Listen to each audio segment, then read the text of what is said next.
नमस्कार, मैं पद्मजा फेनानी जोगलेकर। भारत रत्न लता दीदी आज हमारे बीच नहीं रही। आज हमारे भारतीय संगीत का सुनहरा पर्व समाप्त हुआ। वह हमारी संगीत की देवता, संगीत की माँ और संगीत का आधार भी थी, जिनके सुरों पर हम पाल पोस कर बड़े हुए हैं। उनके तेजस्वी स्वर, उनका शब्दों का उच्चारण, एक्सप्रेशंस और प्रस्तुति भी सभी में परफेक्शन और प्रिसीजन था। ये सभी संस्कार उन्होंने हमारे पीढ़ी को सिखाए हैं। उनका गायन यानी बुद्धि, गला और हृदय, इनका बहुत ही सुंदर संगम था। संगीत में अच्छा क्या, बुरा क्या, जिसे निरक्षर विवेक बुद्धि कहते हैं, वो हमें दीदी ने सिखाई। मैं सचमुच भाग्यशाली हूँ क्योंकि दीदी का प्यार, दीदी का सहवास और आशीर्वाद भी मुझे सालों तक मिला। अब मैं उनकी कुछ यादें आपके साथ शेयर करना चाहती हूँ। 1981 में मैंने जब दूरदर्शन के लिए पहली दफ़ा गाया, धुंद मंद ही ऐसी संगीतकार अनिल मोहिले जी का ये कंपोजिशन था, और तब दीदी ने उसे टीवी पे सुन के संगीतकार अनिल जी को फ़ोन करके कहा, ये लड़की कौन है, इसने तो पूरा कार्यक्रम खा डाला और इससे मुझे गंवाना है। ये सुनकर तो मैं आश्चर्यचकित हो गई थी और मुझे विश्वास भी नहीं हो रहा था इस बात पे। दीदी ने 1984 में निवडुम फिल्म के लिए मुझसे गवाया और संगीतकार थे मेरे गुरु ही पद्मश्री पंडित हृदयनाथजी मंगेशकर।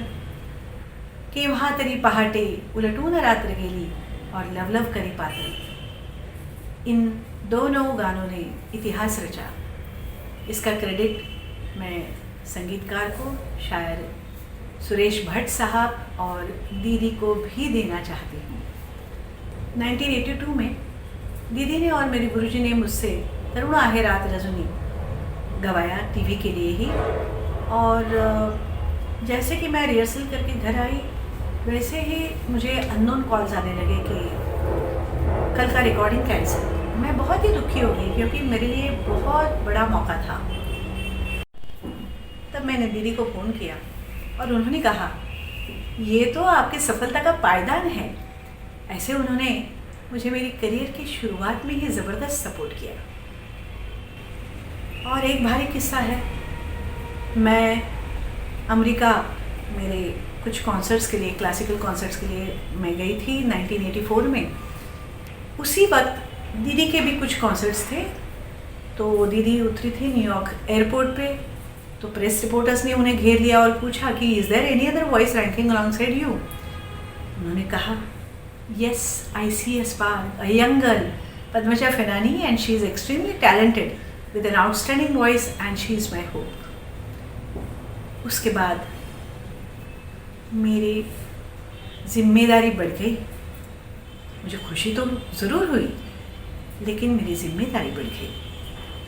21 मार्च 2001 ये तो मेरे जीवन का सुनहरा दिन था, क्योंकि दीदी को भारत रत्न स्वीकारते हुए देखने का मौका मुझे मिला, और उसके तुरंत कुछ पल बाद ही मेरा नाम पद्मश्री के लिए अनाउंस हो गया। राष्ट्रपति जी से अवार्ड लेने के लिए मैं जा रही थी, तो मैंने दीदी को देख लिया, उन्हें प्रणाम किया। उन्होंने मुझे बहुत प्यार से पीठ पर से हाथ सहलाते हुए मुझे कहा कि wish you all the best. बहुत ही खुशी का दिन था वो। दीदी का सुर यानी ईश्वर, ये ईश्वर भी ऐसे दीदी को फिर से निर्माण नहीं कर पाएगा। आज दीदी हमारे बीच नहीं है, उनके स्वर जब तक चांद और सूरज रहेंगे तब तक इस धरती पर रहेंगे। उनका स्वर अजरामर है।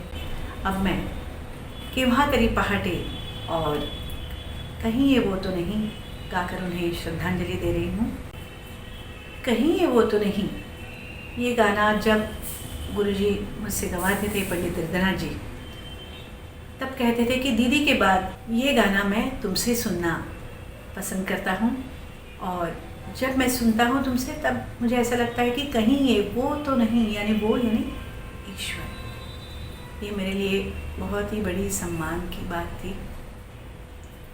इन गानों में मैं श्रद्धांजलि अर्पित कर रही हूँ दीदी को। धन्यवाद।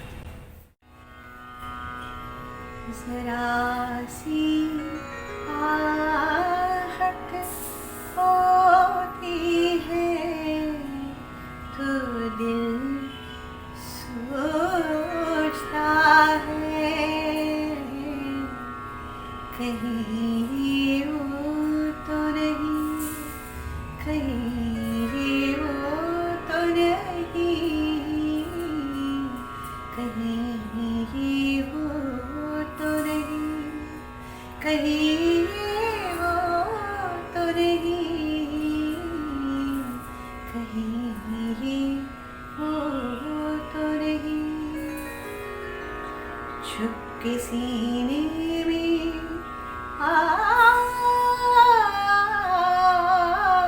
चुपके सीने में कोई जैसी सदा देता है, शाम से पहले दिया दिल का जला देता है उसी की ये अदा, है उसी की ये अदा, कहीं वो तो नहीं, कहीं ये वो तो नहीं, कहीं ये वो तो नहीं, कहीं ये वो तो नहीं, कहीं ये वो तो नहीं।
उचलून